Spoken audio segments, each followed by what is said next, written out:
Welcome to Dream Starship. We will update the news related to SpaceX, Elon Musk, and space breaking news.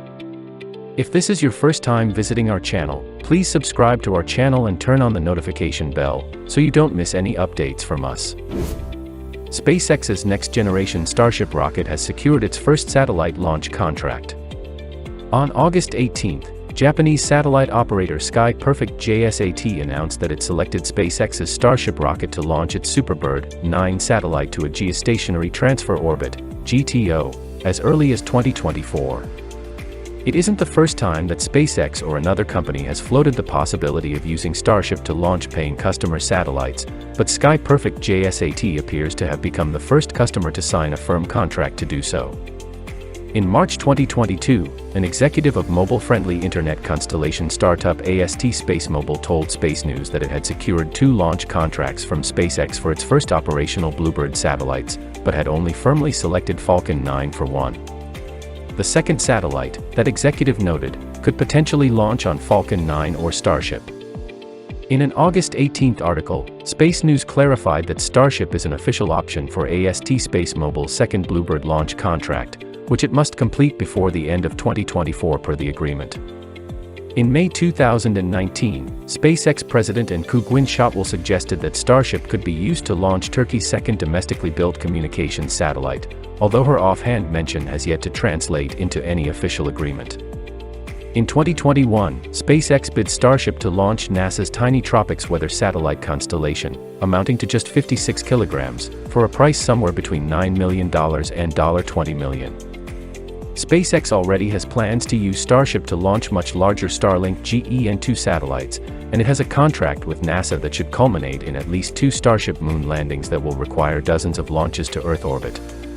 According to an official payload user's guide released in 2020, SpaceX anticipates that Starship will be able to launch up to 21 tons to geostationary transfer orbit, GTO, without refueling. The rocket's design has changed considerably since then, boosting its maximum performance to low Earth orbit, LEO, from about 100 tons to 150 tons, so Starship's theoretical performance to GTO may have also improved. Sky Perfect JSAT did not reveal the expected mass of its new satellite, but other planned satellites using the Airbus OneSat bus BlueBird 9 will be built around are expected to weigh about 3 tons. SpaceX Dragon departs space station with over 4,000 pounds of science cargo. SpaceX launched the 25th NASA Commercial Resupply Services (CRS-25) mission to the International Space Station (ISS) on July 15, atop a previously flown Falcon 9.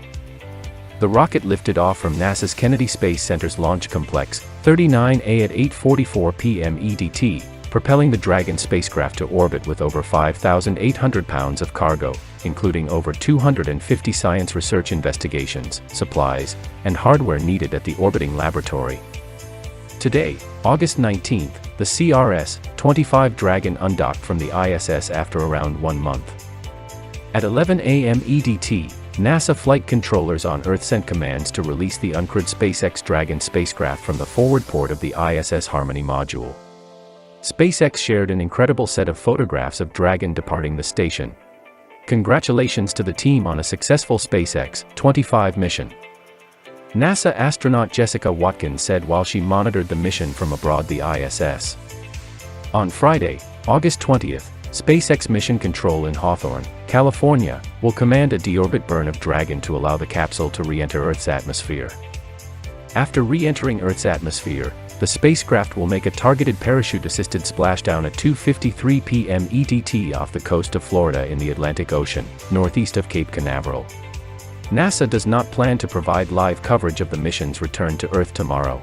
The Dragon capsule will be fished out of the sea by a SpaceX recovery team that will load the vessel on top of a ship where biological samples will be unloaded and rapidly flown by a helicopter to KSC. NASA staff will catalog all the cargo and rapidly distribute it to scientists and organizations around the world.